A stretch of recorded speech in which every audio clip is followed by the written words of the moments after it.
Acredito que um dos fundamentos para a vida cristã bem-sucedida tem a ver com aprendermos a viver a liderança de Deus nas nossas vidas. Ser guiado por Deus não é ou não deveria ser uma opção, é uma necessidade, é algo fundamental.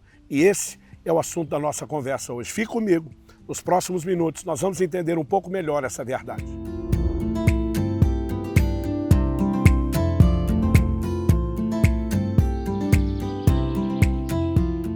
Estou hoje em Palmas, capital do Tocantins, passando para trazer mais uma palavra ao seu coração. E o texto que eu quero usar, tanto como ponto de partida, como trilho dessa reflexão, está no Salmo 32, dos versículos 8 até o 10, que diz: Eu o instruirei e lhe ensinarei o caminho que você deve seguir. E sob as minhas vistas lhe darei conselho.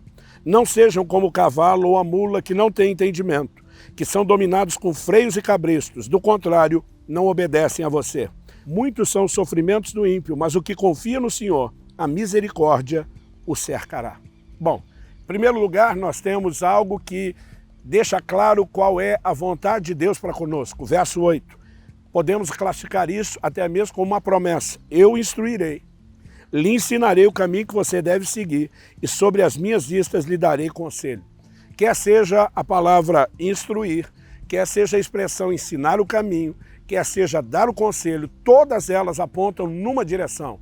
Deus não quer que eu e você possamos caminhar apenas baseado na nossa capacidade ou habilidade de escolher o caminho, e sim de ser orientado por Ele. Ao longo do meu ministério, em quase 3 décadas, eu tenho tido a oportunidade de viajar por todo o Brasil e por muitos países. E muitas vezes tenho aproveitado momentos como esse para conhecer alguns lugares por onde passo. E posso garantir a você, há uma diferença enorme entre se aventurar turistando sozinho e ser acompanhado por alguém que conhece o lugar, seja um morador local, como a maioria das vezes eu tive o privilégio de ter essa assessoria, ou mesmo, em alguns momentos, ter um guia turístico. Você, quando orientado por alguém que realmente conhece aquilo que você não conhece, pode se dar muito melhor do que se daria tentando sozinho. A capacidade de errar quando estamos por conta, ela é multiplicada exponencialmente do que quando estamos sendo assessorados por alguém que conhece mais do que nós. O que dizer quando somos assessorados por Deus, que é onisciente, conhece todas as coisas. Conhece não apenas um lugar geográfico, conhece desdobramentos futuros de todas as coisas. Um dos fundamentos do Evangelho é permitirmos que a orientação de Deus se manifeste na minha e na sua vida. E ao olhar para essa declaração, eu percebo que há uma diferença entre a instrução gentil, que Deus quer oferecer por meio de conselhos, por meio de uma orientação, e aquilo que o ser humano, por exemplo, faz com um animal. No verso 9, o próprio Deus usa essa expressão e diz: não sejam como o cavalo ou a mula, que não têm entendimento. São dominados com freios e cabrestos, do contrário, não obedecem a você. Em outras palavras, Deus está dizendo: eu não quero governar vocês como vocês governam um animal sem entendimento. Porque eu dei a vocês entendimento, embora vocês não tenham todo. Eu quero orientá-los de uma forma gentil. Eu quero proceder de forma diferente com vocês. Muitas vezes nós estamos esperando que Deus assuma o controle da nossa vida, nos tratando feito marionetes, e não é assim que Ele age. Ele está dizendo: não se comporte como um cavalo, dependendo de um freio ou cabresto. Não é apenas porque do lado de cá Deus esteja dizendo: eu não quero ter que usar o freio ou o cabresto. É porque normalmente Ele não usa. Muitas vezes o que vemos na Escritura são orientações que, se forem ouvidas, se forem praticadas, nos abençoarão. Mas se não forem ouvidas, se forem negligenciadas, nos prejudicarão. Por exemplo, em Deuteronômio 30:15, Deus diz: eu ponho diante de vocês a vida e a morte, a bênção e a maldição. O Senhor diz: escolhe vida.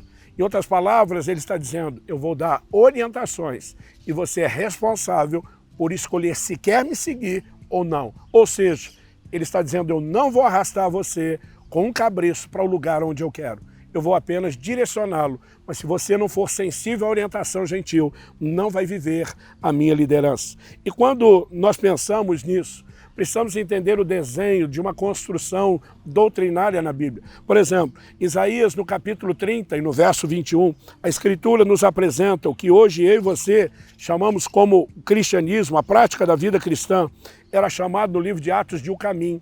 E as promessas do Antigo Testamento também o retratavam dessa forma. E falando do caminho, Deus diz em Isaías 30, 21, quando vocês se desviarem para a direita ou para a esquerda, ouvirão atrás de vocês uma palavra dizendo, esse é o caminho, andem nele. Em outras palavras, Deus está dizendo, eu vou dar instrução com a minha voz. Eu vou dizer, o caminho é esse. Não desvie para a direita, não desvie para a esquerda. Permaneça no caminho. O caminho não é apenas algo que nos mostra que Deus tem um trilho, um plano e um propósito.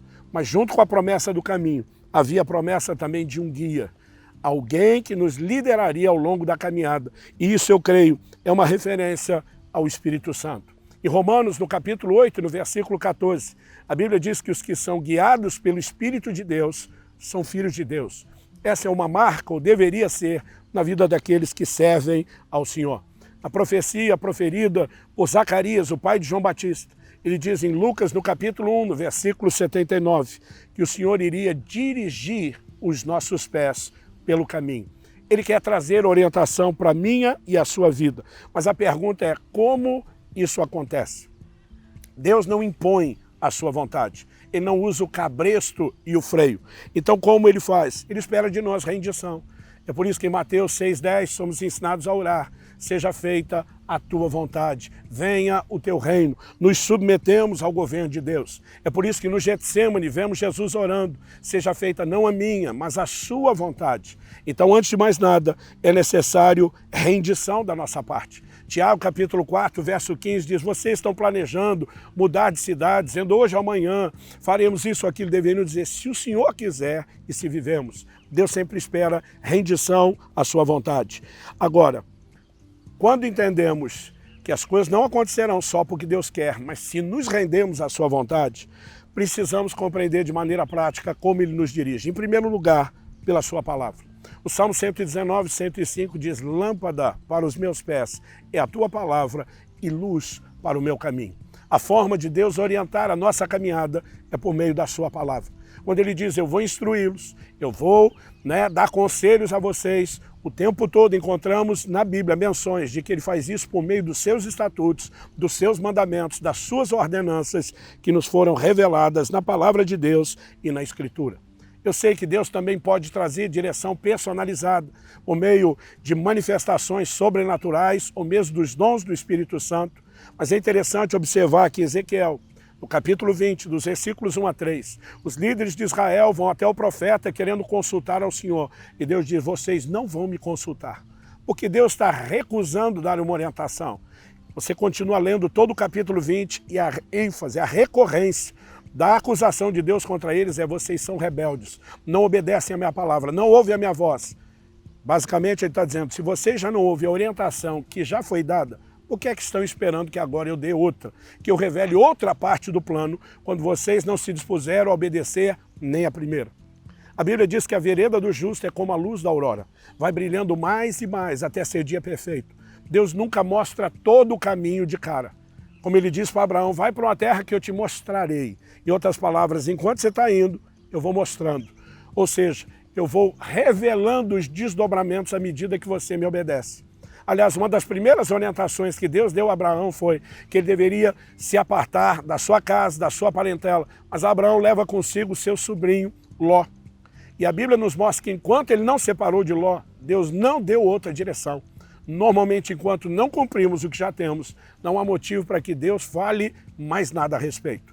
Isso vale para a forma básica dele nos guiar, que é a sua palavra, como também para outros tipos de orientações. Mas, se somos guiados pelo Espírito Santo, a pergunta a ser feita é, como se dá a liderança do Espírito Santo?